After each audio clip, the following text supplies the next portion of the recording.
皆さんこんにちは、アントンと申します。ကျွန်တော်ဒီနေ့တော့ N3 ကတိုကိုင်လို့ပြောပြပေးမှာဖြစ်ပါတယ်။ကျွန်တော်စာမွေးဖြေတဲ့အခါမှာတော့တိုကိုင်နဲ့ပတ်သက်ပြီးတော့အချိန်မီတာတော့အချိန်လောက်တာတော့ကြုံရတယ်ပေါ့နော်။အဲဆိုတော့ကျွန်တော်တို့ကဒါမျိုးမကြုံအောင်ဘာလုပ်အောင်လဲဆိုစာပိုက်တွေကိုနာလေးဖတ်ပေးရမှာနော်။စာပိုက်တွေအများကြီးဖတ်ပေးရမယ်။ကိုဖတ်ခဲ့ပြစာပိုက်တွေကိုလည်းပြန်ဖတ်ရမယ်။အဲ့မျိုးကျွန်တော်တို့ရဲ့ reading skill ကတိုးတက်လာမှာဖြစ်ပါတယ်နော်။ကျွန်တော်တို့အဲ့လိုမျိုးလုပ်တယ်ပေါ့နော်။အဲ့ဆိုဒီမှာကျတော့ကျွန်တော်တို့ကဒီစာမွေးမှာပါတဲ့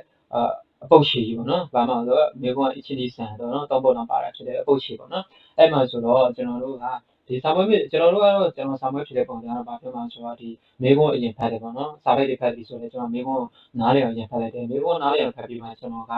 ဒီစာပိုက်ကိုပြန်ဖတ်တယ်ပေါ့နော်။အဲ့ဆိုကျွန်တော်တို့ကအရင်ဆုံးဘာလို့မှဆိုမော်ဒန်အချီကိုကျွန်တော်တို့ဒီလိုအဖြေထုတ်တော့အဖြေရှာမှာပေါ့နော်။အဲ့ဆိုတော့ခါရဝဒိုးရှိတဲ့စာအုပ်ကွန်းတော့တောက်ခါခုချီကိုခတ်တာတော့ကတူအားတဲ့ဘာကြောင့်ဒီရန်တန်300ရာခြေလက်မှတ်ကိုဝယ်ခဲ့တာလဲအချီပန်ကျတော့ကျွန်တော်ကအချင်းချင်းဆန်ရုံးနေကျွန်တော်တို့အဖြေတစ်ခုရှာမှာဖြစ်တယ်လေကျွန်တော်တို့အရင်ဆုံးဒီမေးခွန်းတွေဖတ်ကြည့်မှာပါနော်စာအုပ်ကွန်းကိုနာနီကာနီစကာယူမယ်ဒီတာခါတာခါတာသူကဗာတင်ပါလဲဆိုတော့ဒီရန်တန်300ကိုပေါ့နော်ခြေလက်မှတ်ကိုသူပါရမှာတော့ဒီပေါက်ရတဲ့ဆွေချင်းဝင်ကိုအသုံးပြုဖို့အတွက်သူအိမ်မက်ရှိတယ်အိမ်မက်ကိုမြင်တွေ့ခဲ့ဆိုတော့ရည်ရွယ်ချက်ရှိခဲ့တဲ့အတွက်ကြောင့်ပေါ့နော်နောက်ကိုနေပဲနောက်ကိုနာတာဆွမ်းတာကတာကလာခွချီကစကိတတာခါရာဆိုတော့ဗာပြမှာလဲတည်သွားပြီဖြစ်တဲ့သူ့ရဲ့ဆန်ကြီးပေါ့နော်ကွယ်လွန်သွားပြီဖြစ်တဲ့သူ့ရဲ့ဆန်ကြီးကထီလဲမှထီထိုးရတာကိုသူကြိုက်တဲ့အတွက်ကြောင့်တဲ့နောက်ကိုဆမ်မန်အိုခါနေကဟိုရှိတိုအမတာခါရာသူပစံလိုချင်တယ်လို့တွေးခဲ့တယ်နောက်ကိုရောမယ်ထားလို့ရှိခိုးတူကအာတို့တိုအမတာခါရာပြောစရာကောင်းတဲ့ကိစ္စတွေရှိတယ်ပေါ့နော်အကြောင်းအရာရှိထီလဲမှကိုထွားတာဘာမှတော့ကျွမ်းမှုတွေဖြစ်တယ်အဲ့လိုမျိုးအကြောင်းအရာရှိရဲ့လို့သူတွေးခဲ့တယ်တဲ့အဲ့ဒါကျွန်တော်တို့ကမေးခွန်းဖတ်ဖြစ်တယ်ဆိုတော့ကျွန်တော်တို့ကစာပေကိုဖတ်ကြည့်မှာဖြစ်ပါတယ်စာအုပ်ကွန်းက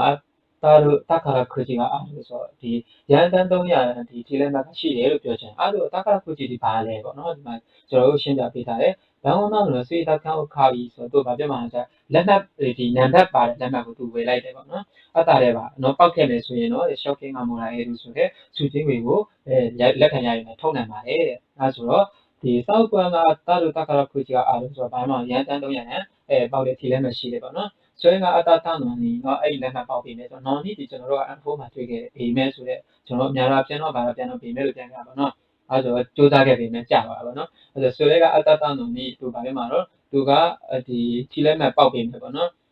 ဟိုခါနေဟိုခဲထရနာခတ်တာဟိတော့အေးလို့ဆိုတော့ဘာမှတော့ဒီစုချင်းငွေမထုတ်တဲ့လူရှိတယ်လို့ပြောတယ်ဟိုခါနေဟိုခဲတော်လို့လက်ခံရတက်စာကိုလက်ခံရလို့ပြောကျွန်တော်ဒီစုချင်းငွေမထုတ်တဲ့လူရှိပါတယ်တဲ့ဒီမထုတ်တဲ့လူကပါတယ်ဆိုတော့သူရှင်ပြခရဲကွာအဲ့ခါရဲဘာမှစုချင်းငွေမထုတ်တဲ့လူပြောချင်တာနော်ခါရဲကွာနာနာကျူလိုက်တော့ hit တွေ rational dance တွေသူကဘာမှတော့ဆိုတော့အသက်80နှစ်အရွယ်เนาะတယောက်တည်းရှင်နေတဲ့အမျိုးသားဖြစ်ပြီးတော့တဲ့ဟိုခဲတော်နဲ့လီယူ